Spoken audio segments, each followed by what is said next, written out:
Buenas tardes, mucho gusto. Mi nombre es José Gamboa, integrante del Grupo 5 de Ética, junto a mis compañeros Juan Pablo Rodríguez López y Jonathan de Jesús Pacheco. Vamos a hablar sobre la historia de la ética e iniciamos contestándole la pregunta ¿para qué sirve la ética? La ética es una disciplina que nos ayuda a reflexionar sobre lo que es correcto e incorrecto, justo e injusto, bueno y malo en nuestras acciones y decisiones. Su función principal es orientarnos hacia la toma de decisiones éticas justas en nuestra vida personal y profesional y en nuestras relaciones con los demás y el entorno. Además, la ética nos permite evaluar las consecuencias de nuestras acciones y decisiones y nos ayuda a desarrollar una sensibilidad moral que nos permite actuar de manera responsable y consciente. Desde mi opinión personal, la ética es la manera de autoevaluarnos de cómo nos comportamos no solo con nuestra familia, con los conocidos, sino con las demás personas que nos encontramos en el día laboral o donde estemos. También hace parte de la ética el comportamiento que tengamos con los animales, con el mundo, teniendo en cuenta que un día nos vamos, pero que vamos a dejar un legado, ¿no? Eso sería para mí lo que significa la ética. Ahora mi compañero Jonathan nos va a hablar sobre si la ética son moral, sobre la moral y la ética. Bueno, según lo que hemos podido probar, la moral y la ética no son lo mismo. La moral es un conjunto de normas, valores y principios que se transmiten de generación en generación y se guían el comportamiento humano. Es decir, la moral es una construcción social y cultura que establece lo que considera correcto o incorrecto en una determinada sociedad.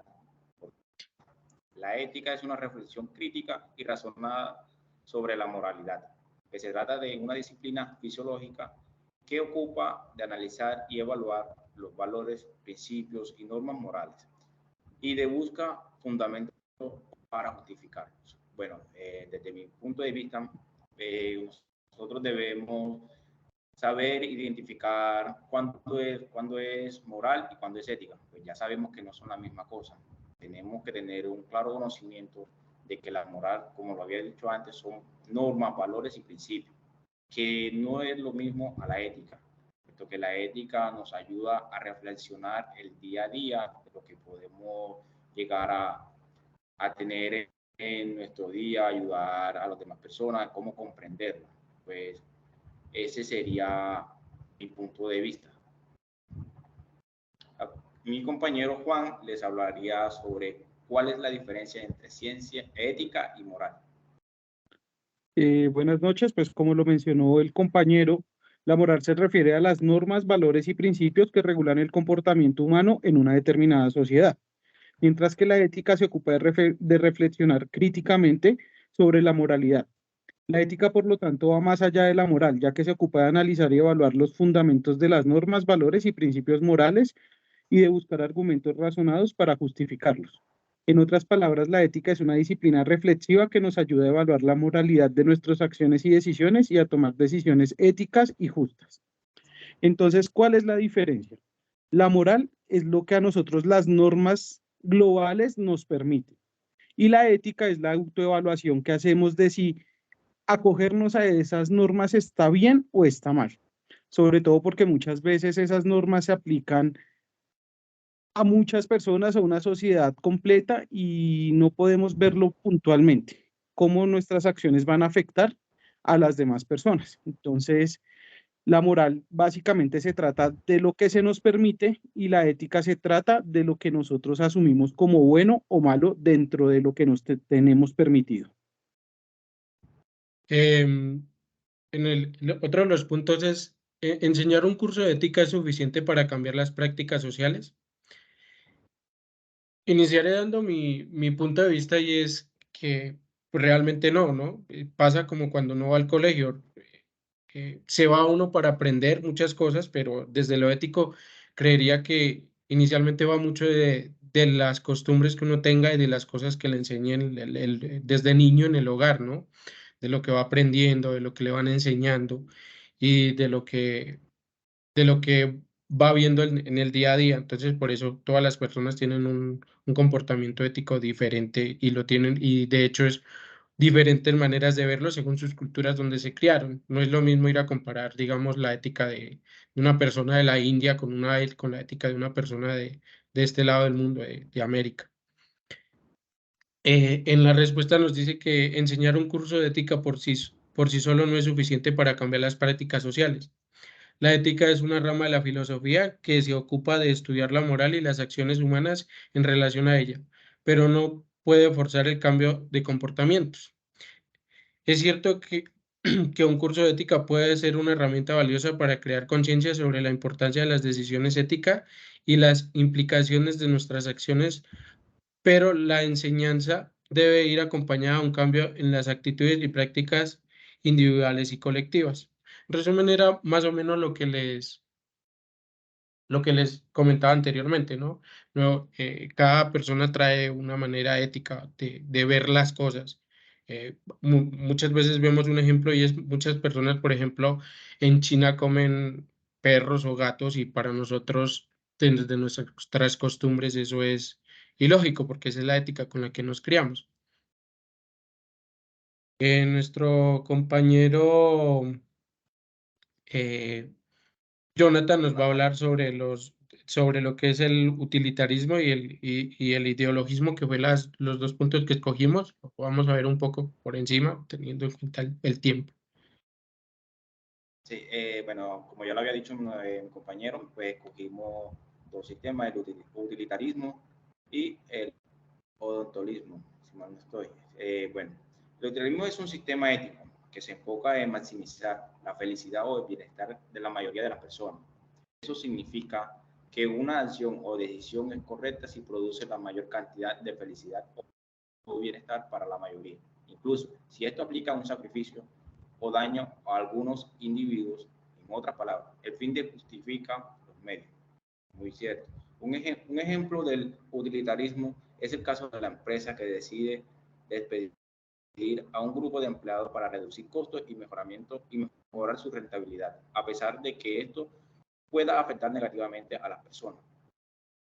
Muy claro el ejemplo que nos da aquí el utilitarismo, pues que buscan disminuir, en ese caso, el personal como para hallar una solución económica en el momento, sin pensar que esas personas quedarán sin empleo, sin una fuente de ingreso y, bueno, dejando como a un lado de pronto los intereses que en ese momento tengan esas personas o que se desempeñen. Bueno, por otro lado, el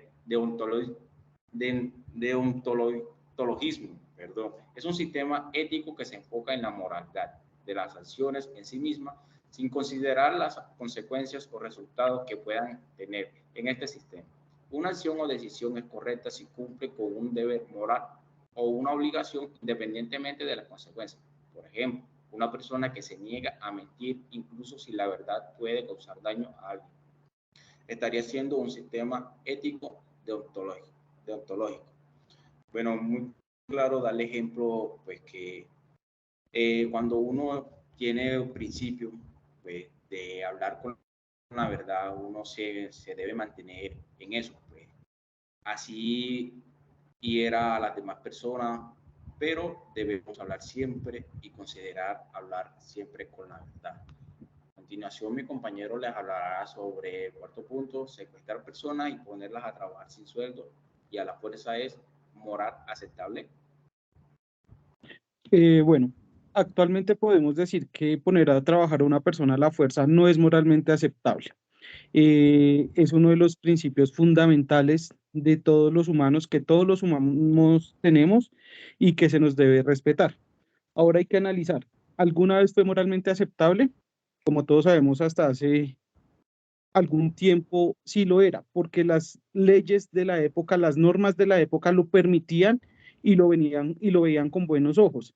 Eran otros tiempos, afortunadamente hemos evolucionado, entonces podemos ver que la moral evoluciona con el tiempo, se adapta a los cambios que tenemos y garantiza que haya unos comportamientos adecuados. Sin embargo, pues la ética desde el punto de vista ético es desde donde tenemos que ver si nosotros aceptamos lo que es moralmente aceptable o no. Eh, Con respecto a por qué actualmente si se ven estos casos no se hace nada, tenemos que ver que eso depende del entorno social, del contexto de cada persona, de cada país, y es muy complicado que una nación intervenga dentro de las decisiones de otra, ¿sí? Entonces, por eso es que actualmente se ven este tipo de casos, pero aún se sigue haciendo caso omiso, porque es difícil intervenir en las decisiones de otras naciones, en las decisiones de otros países. Sin embargo, pues vemos cómo se adoptan medidas para poder frenar este tipo de prácticas y para poder garantizarle a todas las personas sus derechos mínimos. Yo creo que ya abordando el tema final, vamos a hablar de si existen diferentes razones por las cuales los países y las personas no siempre toman medidas concretas para abordar los problemas que consideran moralmente inaceptables. Digamos que es un tema complejo, ¿no? Digamos, y volvemos por ahí a lo que hablábamos anteriormente, y es que depende mucho de la cultura de cada país. Eh, Sin embargo, yo creo que en la actualidad el tema de las redes sociales y muchas cosas ha servido para ayudar a que se cambien esas cosas, ¿no? Digamos, si vamos a Medio Oriente, yo creo que es ético que las mujeres, por ejemplo, muchas veces no tengan derecho al voto, que se deben a un hombre o etcétera. Sin embargo, para nosotros eso, o desde mi punto de vista moralmente o ético, no es lo ideal. Sin embargo, para ellos en su cultura está arraigado de esa manera, pero actualmente por lucha de de muchas de las personas involucradas ha ayudado a que eso cambie. Pero vuelvo y digo que eso va mucho dependiendo de esos temas, igualmente de la educación de cada país. Por ejemplo, uno de los temas en Colombia es uno de los países que más corrupción sufre y pareciera que fuera algo que está arraigado en nuestra sociedad. Y una de las maneras de cambiarlos desde la educación ética y moral para que cada persona sepa que, digamos, si tenemos recursos propios, veamos la manera de invertirlos hacia la sociedad y no en beneficio de la persona como tal. No sé si alguno de mis compañeros quiere hacer algún aporte más. Por Sí, mi parte ya finalicé. sí, ya en conclusión, pues debemos reconsiderar que la ética en general es como que nos ayuda a definir o distinguir del razonamiento, pues. Entonces tenemos que tener claro qué es la ética para poder ayudar a los demás. Ese es un aporte que quería hacer. Listo, muchas gracias. Gracias, compañeros. Profesora, buena noche. Muchas gracias. Muchas gracias.